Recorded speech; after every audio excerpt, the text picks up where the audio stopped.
베푸시는 하나님께 영광을 돌립니다. 우리는 때를 따라 오시는 하나님의 은혜를 만날 때가 있습니다. 마침 그렇게 인도받는 은혜가 있는 것이죠. 이 역전의 은혜입니다. 기대하지 않았던 순간에 믿음으로 한 걸음 디뎠을 때, 그때 마침 때를 따라 역전시키는 하나님의 은혜가 있습니다. 오늘 이 시간 우리에게 역전의 은혜가 임하기를 소망합니다. 우리 한번 인사 나누셨으면 좋겠습니다. 역전의 은혜가 있습니다. 역전은 희망입니다. 역전은 기쁨이죠. 전 세계 복싱 챔피언인 홍수환 선수는 1977년 11월 27일에 역전승으로 세계 타이틀을 획득했습니다. 그때 역전승이 얼마나 기쁨이었는지, 또 전 국민이 얼마나 기뻐했는지 43년이 지난 오늘까지 사전 5기의 신하라 이렇게 얘기를 하고 있습니다. 43년 동안 울고 먹고 있는데 그게 전혀 퇴색되지 않습니다. 그만큼 역전이 희망과 우리의 기쁨을 우리에게 주는 것임을 알 수 있습니다. 운동 경기뿐만 아니라 인생에 있어서도 역전이 있죠. 정말 찢어지게 가난한 빈농의 가정에서 태어났다가 인생의 역전을 만나서 부자로 살아가는 사연들은 우리 주변에 있습니다. 이런 인생의 역전이 있기 때문에 살만한 것 아니겠습니까? 희망을 가질 수 있고 기쁨을 가질 수 있는 것이죠. 역전의 희망이, 기쁨이 운동 경기 그리고 세상의 일보다 우리 인생에 더 감격적으로 주어지는 때가 있습니다. 바로 하나님께서 은혜를 베푸실 때입니다. 죽음에서 생명으로의 역전, 가난에서 부요함으로의 역전, 희망이 없는 처지에서 희망 넘치는 현실로의 역전, 이 모든 것은 하나님의 구원이 주는 특징입니다. 이 하나님의 구원은 진정한 의미에서 그래서 역전이라고 할 수 있습니다. 시간의 한계에 갇혀서 죽음을 극복하지 못하는 인생들에게 영원한 생명을 품게 해주시기 때문에 그렇습니다. 자원의 한계를 넘어서지 못하는 세상의 하늘의 풍요함을 채워주시기 때문에 그렇습니다. 수넴 여인은 죽음에서 생명으로 역전되는 그런 삶을 아들을 통해서 얻게 되었습니다. 선지자의 아내 그리고 선지자의 제자의 아내들은 빈 그릇을 가득 채우는 역전의 하늘의 풍요함을 경험하고 그 하나님의 은혜로 인생이 역전되는 은혜를 누렸습니다. 참으로 하나님의 구원은 역전의 기쁨과 희망으로 가득합니다. 역전의 순간이 은혜의 순간이죠. 그러나 이것은 순간의 은혜입니다. 순간의 은혜인 역전은 평생의 은혜가 되기 위해 반드시 넘어야 될 독을 가지고 있습니다. 역전은 희망과 기쁨이 있지만 동시에 독을 안고 있다는 것입니다. 어떤 독입니까? 올챙이적을 기억하지 못하는 개구리가 되는 독입니다. 과거의 어려움, 고난 때를 기억하지 못하고 처음부터 잘난 것처럼 뽐내는 독입니다. 은혜를 입은 것을 기억하지 못하고 자신의 잘남을 자랑하는 교만해지는 독이죠. 역전의 독은 순간의 은혜를 과거의 은혜로 만들어버립니다. 아련한 기억 속에 자리 잡는 과거의 은혜가 되게 하는 것입니다. 이 순간의 은혜를 평생의 은혜로 이어가기 위해서는 역전의 독을 반드시 넘어서야 합니다. 달란트 빚을 탕감받은 사람이 있었습니다. 얼마를 탕감받았죠? 10,000달란트를 주인으로부터 탕감을 받았습니다. 그런데 그 은혜를 잊어버리고 자신에게 100달란트 빚진 사람을 만났을 때 독촉하죠. 그를 용서하지 않고 그에게 빚을 더 받아내려고 합니다. 주인이 그것을 듣고 화가 나서 그 10,000달란트 받은 종을 감옥에 넣게 됩니다. 은혜 받은 것을 잊어버린 거죠. 올챙이적을 기억하지 못한 개구리가 되어서 이 독을 넘어서지 못하고 결국은 순간의 은혜가 과거의 은혜로만 남게 하는 그런 지경에 이른 것입니다. 하나님은 엘리사를 통해서 우리에게 오늘 복음을 전해 주십니다. 가난한 마음으로 순간의 은혜를 평생의 은혜가 되게 하라. 역전의 독을 해독하는 약은 가난한 마음입니다. 가난한 마음은 역전의 희망과 기쁨을 평생의 은혜가 되게 합니다. 오늘 엘리사를 통해 주시는 이 복음, 순간의 은혜를 평생의 은혜가 되게 하라. 이것이 우리 모든 삶의 성취되기를 소망합니다. 예, 참으로 순간의 은혜, 역전의 은혜가 평생의 은혜가 되는 그런 복이 있기를 소망합니다. 처음으로 우리가 생각해 볼 것은 하나님께서 엘리사를 통해서 역전의 은혜를 베푸신 것입니다. 역전의 은혜를 베푸셨어요. 선지자의 제자들은 엘리사를 통해서 역전의 은혜를 받았습니다. 역전의 은혜는 선지자의 제자들이 굶주림에서 배불리 먹게 되는 것이었습니다. 바로 여기에서 우리가 기억할 것이 있습니다. 역전의 은혜는 가난함에서 가난한 중에 베풀어진다는 것입니다. 역전의 은혜가 길갈에서 베풀어졌습니다. 길갈에는 선지자의 제자들이 머물고 있었습니다. 그곳에 선지 학교가 있었기 때문에 그렇습니다. 오늘날로 말하면 길갈에 신학교가 있었던 것입니다. 그때 길갈에 흉년이 극하게 들었습니다. 선지자 제자들도 굶주렸고 그들과 함께한 가족들도 굶주려 있었습니다. 모두 굶주려 있어가지고 먹을 것이 없어서 들로 나가서 풀을 뜯어와 연명을 했습니다. 한 사람이 채소를 캐러 들에 나가. 이 말씀을 보면 이들이 초금 목피로 연명한 것을 알 수 있습니다. 풀뿌리와 나무 껍질을 먹고 근근히 목숨을 유지할 만큼 흉년이 든 것입니다. 어르신들 중에 죽이나 국수를 드시지 않는 분들이 계시더라고요. 가난할 때 배가 굶어가지고 죽을 먹으면서 근근히 살았어요. 이 죽하고 이 국수를 드시지 않는 분들 많이 계세요. 제 집의 어른도 이 잡곡밥을 잘 안 드세요. 가난할 때 생각나서 죽 먹고 보리밥 먹고 막 이런 거 너무 생각나니까 건강에 좋은 잡곡밥이라 해도 아휴 될 수 있으면 쌀밥 주라 이렇게 말씀하십니다.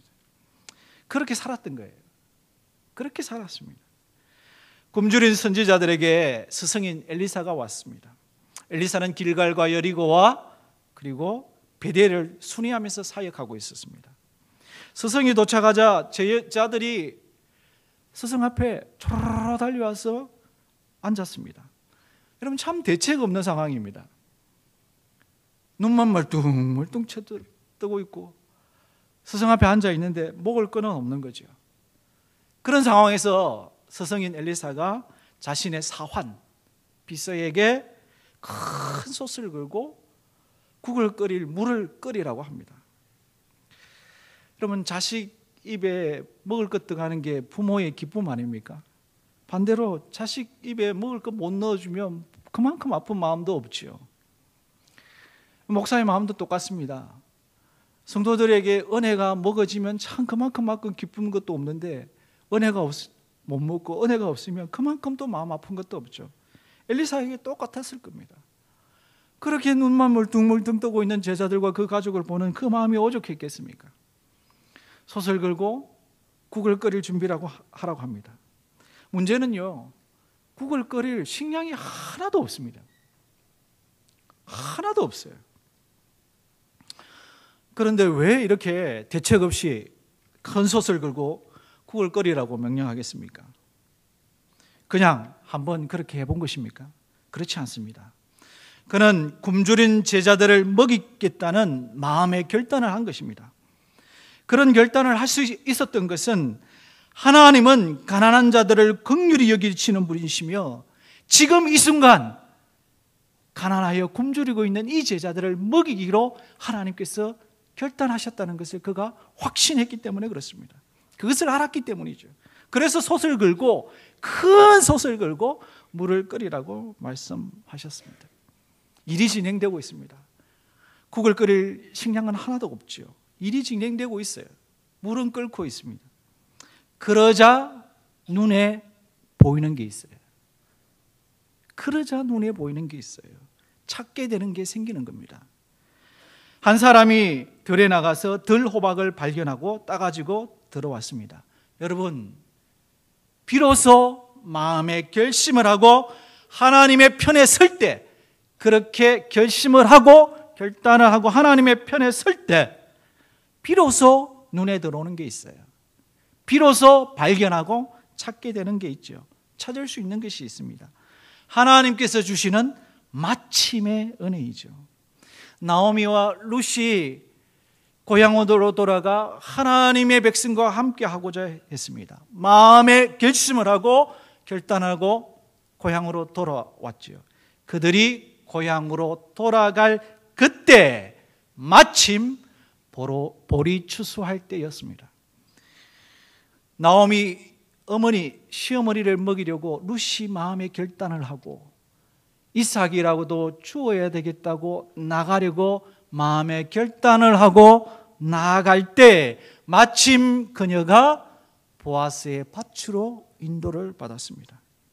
여러분, 하나님의 뜻을 구하겠다, 그리고 마음의 결단을 하고 하나님 편에 설 때 그때 마침 주어지는 은혜가 있습니다. 그때 발견하게 되고 그때 찾게 되는 은혜가 있는 것이죠. 저는 작은 공동체로 모이는 교회를 섬겼던 적이 있습니다. 한 5년 정도 담임 목사로 섬겼는데, 작은 교회다 보니까 사택을 아파트 전세로 얻었습니다. 서울과 수도권은 워낙 아파트도 비싸고 전세금도 비싸지 않습니까? 2년이 지나서 이제 재계약을 해야 되는데 그런 시점이 다가왔습니다. 살고 있던 집주인은 이제 아파트를 팔겠다고 다른 집을 좀 알아봐 줬으면 좋겠다, 이렇게 얘기를 했습니다. 그런데 재계약을 할 그 시점에 한 3개월에 걸쳐서 전세금이 1억 5천이 뛰었습니다. 신분당선이 그 동네를 지나가게 되고 또 주변에 아파트가 재개발을 하면서 살고 있던 분들이 대거 전세를 얻으려고 했기 때문에 3개월 걸쳐가지고 갑자기 1억 5천 전세가 뛰었습니다. 교회가 가진 전세금으로는 교회 주변의 아파트는 도저히 얻을 수 없습니다. 저와 아내가 이렇게 부동산 통해서 집을 찾아보고 또 이렇게 돌아다녔는데 참 마음에 드는 집이 있었습니다. 교회 바로 옆에 있는 아파트에. 그리고 아이들 학교와도 너무 가깝고 건너목을 건너지 않고도 아이들이 학교 갈 수 있는 그런 아파트였습니다. 그리고 집도 참 깨끗하고 좋았습니다. 그런데 1억 5천 정도 부족한 거예요, 전세금이. 그래서 저 아내 그리고 교회 성도들은 목사님, 우리가 여기는 도저히 집을 구하기가 어렵겠습니다. 그래서 뭐 차를 타고 교회를 오시더라도 좀 먼 곳에 조금 더 외곽지에 우리 전세를 얻읍시다 하고 이렇게 집을 알아보려고 다녔습니다. 그래서 한 달 정도가 시간이 지났어요. 한 달 정도가 시간이 지났습니다. 그런데 부동산 통해서 전화가 온 거예요. 그 집주인, 한 달 전에 봤던 집주인이 만나서 계약을 하자는 것입니다. 1억 5천 정도가 부족한데도 계약을 하자는 거예요. 여러분, 얼마나 반가운 소식이에요. 그래가지고 뭐 얼른 달려갔죠. 얼른 달려갔습니다. 그런데 그 집주인이 할머니셨는데 그분이 직접 나왔어요. 그리고 저와 아내를 처음 보는데 아주 유심히 보시더라고요. 그리고 의미심장하게 참 보셨어요. 그리고 그분이 저와 아내에게 첫 마디로 건넸던 게 이런 말이었어요. 목사님 참 복이 많으신가 봅니다. 목사님 참 복이 많으신가 봅니다. 이렇게 말을 건넸어요. 그분은 전국에 이렇게 아파트 그리고 건물을 임대하시는 분이셨어요. 뭐 제가 그 분이 채용한 직원도 있었는데 직원의 말을 들으면 한 100채 정도를 전세를 놓는다고 하십니다. 여러분, 그런 분이 전세를 놓으면서 1억 5천 손해보면서 계약하실 수 있겠습니까? 불가능한 일입니다. 그분 말씀이, 그리고 계약할 때 직접 나오시지 않으세요, 그런 분은. 근데 그날 직접 나왔어요. 저와 만났고. 그러면서 이런 얘기를 하셨어요. 우리가 집을 보고 난 후에 한 달이 지났는데 여러 사람들이 와서 집을 보고 마음에 들어서 계약을 하려고 하면 이상하게 일이 생겨서 계약이 안 된다는 거예요. 한 달 내도록 그랬다는 거예요. 여러분, 온전한 전세를 구하기가 어려웠던 그런 실정이었습니다. 월세를 끼고 이렇게 아파트를 이렇게 빌리던 그런 게 대부분이었기 때문에 온전한 전세가 나온다는 건 뭐 비싸더라도 그렇게 다 하려고 했던 그런 실정이었거든요. 참 이상한 일이었어요. 할머니가 이런 생각했답니다. 직접 저에게 들려줬어요. 이분은 그리스도인 아니었어요. 기독교 신앙이 없는 분인데 종교심은 있으셨어요. 그래서 이렇게 생각을 했답니다. 저분이 목사인데 기도를 참 많이 했나 보다. 그리고 교회가 참 기도를 많이 했나 보다. 그래서 참 어려운 교회와 목사를 내가 도와주면 신이 지금 내가 좀 손해를 보더라도 다음에는 더 이익을 보게 해줄 거다. 선한 일 한번 하면 더 이익을 보게 해줄 거다. 이렇게 마음을 잡수셨대요. 그리고 내가 생각이 났대요. 한 달이 지났어. 그리고 공인중개사도 내가 생각이 난 거죠. 그래서 한 달 지난 후에 저에게 연락을 하고 그래서 계약을 한 거예요. 여러분, 1억 5천을 싸게 전세 계약을 했습니다. 그 계약을 할 때요, 주변에서 다 놀랐어요. 큰 화제였고 성도들도 다 놀랐습니다. 저는 뭐 기뻤고 놀랐죠. 여러분, 마침내 은혜가 있는 거죠. 때를 따라 돕는 하나님의 은혜가 있는 거예요. 여러분, 집주인 할머니가 저를 기억한 것도 은혜죠. 공인중개사가 저를 기억한 것도 은혜고 한 달 지난 후에 저에게 연락이 온 것도 은혜예요. 그리고 계약한 것도 은혜죠. 모든 게 은혜입니다, 여러분. 모든 게 은혜예요. 저는 그것을 잊을 수가 없어요. 그 사건을 잊을 수가 없어요. 왜냐하면 그 사건은 단순히 저에게 횡재한 사건, 한번 재서 좋은 사건이 아니라 하나님께서 나의 목회 사역을 이어가게 하시는 함께 하심으로 제가 받았기 때문에 하나님 편에 서고자 하고 하나님 뜻을 붙잡고자 하고 마침 내 마음을 결단하고 하나님께 서면 마침의 은혜가 있는 겁니다. 마침의 은혜는 우연처럼 다가옵니다. 그렇기 때문에 우연처럼 찾아오는 마침의 은혜가 되려면 반드시 은혜임을 발견해야 합니다. 여러분, 그런 마음이 있어야 돼요. 아니면 그냥 횡재하거나 그냥 좋은 일에 지나지 않습니다. 그냥 평범했다면, 그런 일이 있었다면, 아이고 나 참 이번엔 참 좋은 일이 있었다, 이런 것으로 그냥 치부해 버리는 것입니다. 들호박이 하나님의 주신 은혜임을 알기 위해서는 자신의 가난함을 알아야 합니다. 들에 나가서 더 이상 아무것도 먹을 것을 찾을 수 없고 풀 한 포기도 발견하지 못하는 가난한 처지임을 알아야 합니다. 그 가난함에 대한 분명한 인식이 들호박이 하나님께로부터 오는 은혜임을 깨닫게 합니다. 그리고 우리의 가난함에 하나님은 그분의 풍요함을 채우실 것이라는 믿음으로 그분을 의지해야 합니다. 하나님은 우리가 당하는 어려움과 문제와 가난으로 망하게 하는 것이 아니라 은혜를 깨닫게 하시고 살게 하시는 분이십니다. 이 믿음을 가지고 마음에 결단하고 하나님 편에 서야 합니다. 비록 식량이 없지만 국을 끓이는 것처럼 솥을 걸고 그리고 물을 끓이듯이 마음에 결단하고 하나님 편에 서야 되는 것이죠. 이렇게 마음으로 하나님께 가면 우연처럼 찾아오는 마침의 인도가 하나님의 은혜임을 발견합니다. 마침의 인도를 하나님의 은혜로 깊이 여러분 깨달아야 합니다. 그래야만 우리 삶을 구원하시는 하나님을 알게 됩니다. 그냥 한번 도움이 아니라 우리 삶을 구원하시는 하나님을 알게 되는 것이죠. 평안할 때도 스스로 교만해지지 않고 하나님의 은혜를 구하게 됩니다.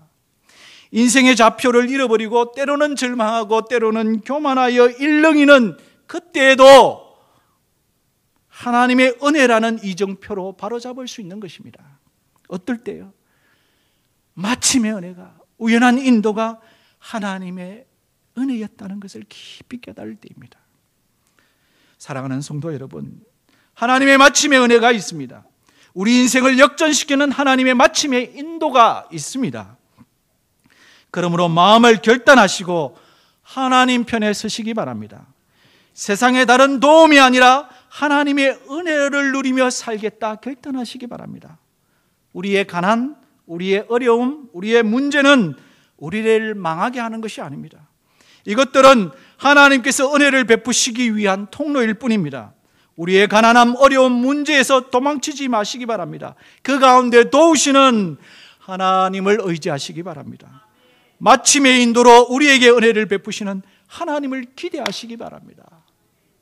그리고 마침의 인도로 하나님의 은혜를 깊이 깨닫는 은혜가 저와 여러분들에게 있기를 주님의 이름으로 축원드립니다. 역전의 은혜, 기쁨이고 희망이죠. 그러나 순간의 은혜입니다. 순간의 은혜이죠. 여러분, 그래서 독이 될 수 있습니다. 기대할 수 없었던 은혜이기 때문에 희망과 기쁨이 될 수 있죠. 그러나 기대할 수 없었던 은혜이기에 내 뜻에 안 맞을 수 있습니다. 내 뜻에 맞지 않는 역전의 은혜가 주어지면 그 순간 우리는 이게 뭐야? 이게 뭐야? 하기 쉽습니다. 그리고 역전의 은혜를 그까짓 것으로 여기는 잘못을 행할 수 있습니다. 그래서 역전의 은혜를 순간의 은혜로만 남게 만들어 버리는 것입니다.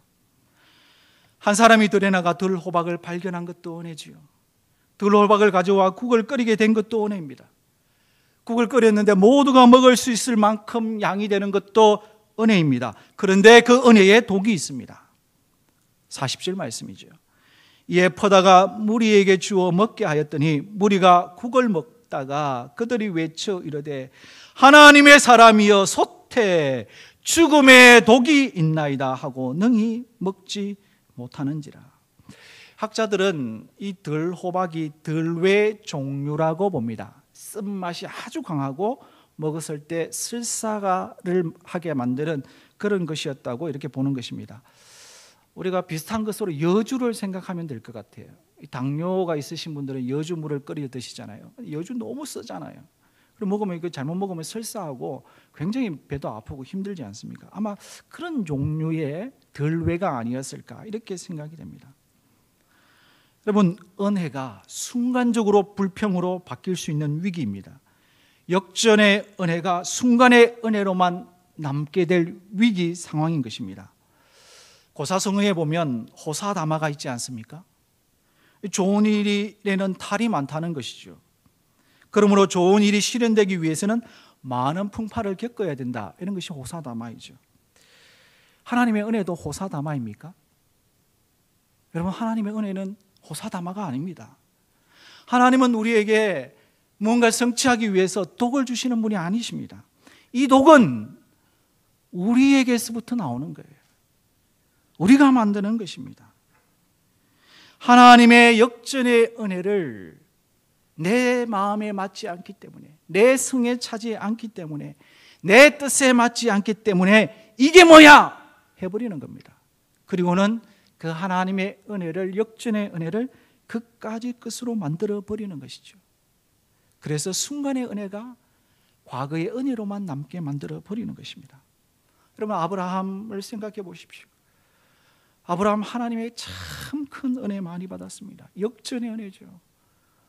아들을 낳을 수 없는 지경 속에서 사라가 너무 나이가 많아서 아이를 뵐 수 없는 그런 지경에서 자녀를 주시겠다는 약속을 받았죠. 여러분, 때를 따라 주시는 하나님의 순간의 은혜고 역전의 은혜입니다. 그런데 이게 아브라함 성에 차지 않았습니다. 아브라함 뜻에 맞지 않았죠. 자기 생각과 맞지 않았습니다.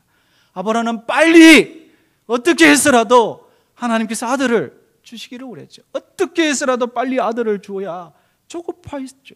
왜? 자기도 늙어가고 사라도 늙어가고 있으니까. 인간적인 마음이에요. 그런 마음에 하나님의 약속과 그 성취하심의 방식은 성이 차지 않고 마음에 들지 않고 뜻에 맞지 않았죠. 그래서 독을 먹습니다. 어떤 독을 먹죠? 사라의 몸종이었던 하갈을 통해서 아들을 낳죠. 이스마엘이에요. 결국 사라와의 몸종인 하갈과 이스마엘은 그들에게 독이 되었습니다. 은혜가 아니라 독이 된 거죠. 이 독이 어디로부터 나왔습니까? 하나님 주신 것입니까? 아니요. 아브라함과 사라에게서 나온 독이었어요. 하나님은 이 독마저 제거하시죠. 하나님의 은혜입니다. 어떻게 제거하십니까? 아들을 주신 다음에 그 아들 이삭을 바치라고 하시죠.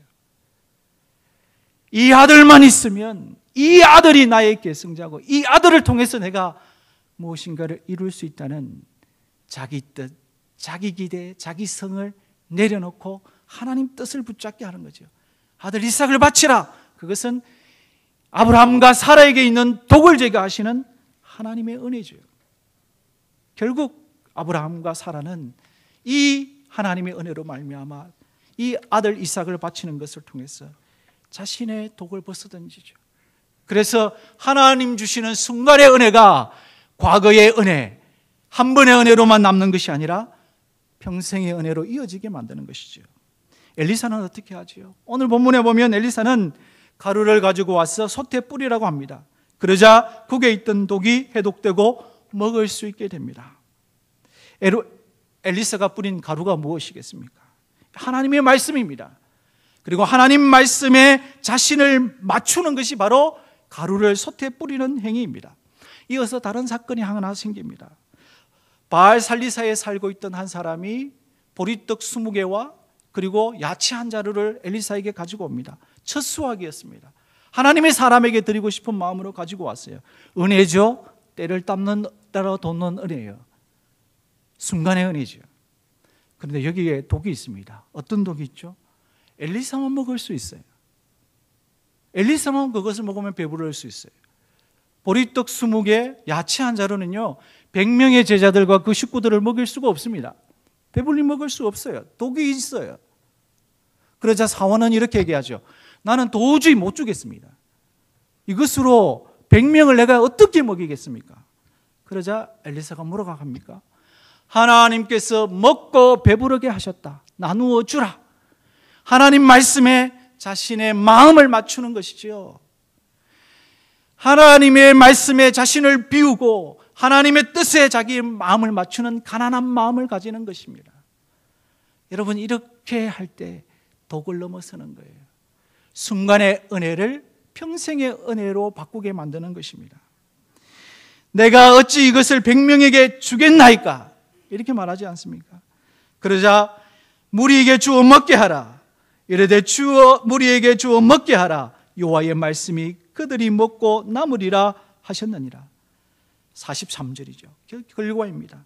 그들 앞에 주었더니 여호와께서 말씀대로 먹고 남았더라. 예, 그렇습니다. 예, 정말로 그래요. 정말로 그렇습니다, 여러분. 하나님 뜻에 나의 뜻을 맞추고 내 뜻을 버리고 내 안에 있는 것들을 버리고 하나님 말씀과 뜻을 채우고자 하는 가난한 마음을 먹을 때 우리 안에 있는 독을 넘어서서 순간의 은혜를 평생의 은혜로 바꾸게 됩니다. 심령이 가난한 자는 복이 있나니 천국이 그들의 것임이요. 주님의 말씀이죠. 하나님의 나라, 하나님의 다스림, 하나님의 은혜가 어떤 사람들에게 임합니까? 가난한 사람들에게, 마음이 가난한 사람들에게 임한다는 것입니다. 심령이 가난한 사람은 어떤 사람들이죠? 자신의 뜻 버리고 하나님 뜻 구하는 그 사람들이에요. 내 마음을 비워내고 내 생각을 비워내고 내 성을 비워내고 하나님 뜻 채우려고 하는 가난한 마음이에요. 여러분, 이런 가난한 마음이 순간의 은혜를 평생의 은혜로 바꾸는 것입니다. 사랑하는 성도 여러분, 역전에는 독이 있습니다. 어떤 독입니까? 자신의 마음에 맞지 않으면 이게 뭐야 하는 독소입니다. 그래서 하나님 주시는 은혜마저 그까짓 것으로 만들어버리는 독소입니다. 이 독소를 해독할 것이 무엇입니까? 가난한 마음이죠. 심령이 가난한 것입니다. 가난한 마음은 자신의 뜻을 버리고 하나님의 뜻에 자신을 맞추어서 독을 해독합니다. 그래서 순간의 은혜를 평생의 은혜가 되게 하시는 거죠. 여러분, 이런 정말 부디 이런 가난한 마음으로 하나님의 은혜를 평생의 은혜로 누리시는 우리 모든 성도님 되기를 주님의 이름으로 축원드립니다. 자살하시는 분들, 또 고독사 하시는 분들 중에 많은 분들이 집안 가득히 쓰레기를 쌓아두고 살아갑니다. 저분은 혼자 살았는데 50몇 세에 죽었습니다. 쓰레기를 집안 가득히 쌓아두고 살았던 거죠. 이런 분들 참 많이 계십니다. 혼자서 우울증을 앓으면서 쓰레기를 산처럼 쌓고 집안 가득 악취가 진동하게 합니다. 그 쓰레기와 악취를 안고서 우울증을 앓으면서 죽어갑니다. 결국 아무것도 스스로 통제할 수 없는 무기력한 상태, 스스로 아무것도 할 수 없는 무기력한 상태가 되면 쓰레기 좀 치워주세요. SOS를 칩니다. 이것을 해결해 주는 많은 분들이 계세요. 이런 일들을 하는 업이 있더라고요. 여러분, 우리는 집안뿐만 아니라 우리 마음속에도 쓰레기를 가득 채워놓습니다. 버려야 될 것 안 버려요. 이 쓰레기가 섞으면서 내뿜는 악취를 머금고 살아갑니다. 그러면서 죽어가죠. 마음속의 쓰레기는 자기의 뜻입니다. 자기의 생각입니다. 자기의 욕망입니다. 여러분, 이것으로는 결코 부여잡아도 희망을 얻을 수 없어요. 이것을 쌓으면 쌓을수록 욕망과 절망과 거짓 희망과 악이라는 악취만 진동할 뿐이에요. 하나님께 SOS를 쳐야 됩니다. 하나님의 말씀으로 우리의 마음을 깨끗이 청소해야 합니다. 성령 하나님의 도움으로 말미암아 우리의 마음을 비워버리고 그곳에 하나님의 말씀으로 질서를 잡아야 합니다. 사랑하는 성도 여러분, 지금 바로 이 순간 하나님께서 우리를 부르십니다. 도움을 요청하시기 바랍니다. 주님, 마음을 정합니다. 나의 뜻을 버립니다. 하나님의 뜻을 구합니다. 하나님의 뜻으로 내 마음을 채웁니다. 우리에게 있는 어려운 문제, 가난은 하나님이 은혜를 베푸시는 통로입니다. 어려운 문제, 가난을 피해 도망하지 않고 역전을 베푸시는 하나님을 기대합니다. 의지합니다. 그러나 내 마음에 따라 이게 뭐야 하지 않겠습니다. 하나님 주시는 은혜를 그까짓 것으로 삼지 않겠습니다. 마음을 정해서 하나님 뜻에 나의 뜻을 맞추고 하나님 편에 서겠습니다. 바로 이런 가난한 마음이 되도록 요청하시기 바랍니다. 가난한 마음이 역전의 은혜가 순간의 은혜가 아니라 평생의 은혜가 되게 합니다. 마침의 은혜, 마침의 은혜가 있습니다. 우리 인생에 참 경험하죠. 마침의 은혜가 있어요. 역전의 은혜가 있지요. 그것이 과거의 화석화된 은혜로 만드시면 안 됩니다. 순간의 은혜를 평생의 은혜로 바꾸셔야 해요. 무엇으로요? 심령이 가난한 것으로. 심령이 가난한 것으로. 아만제일교회 모든 성도들에게 가난한 마음으로 순간의 은혜를 평생의 은혜가 되게 하는 하나님의 복이 임하기를 주님의 이름으로 축원드립니다. 말씀을 생각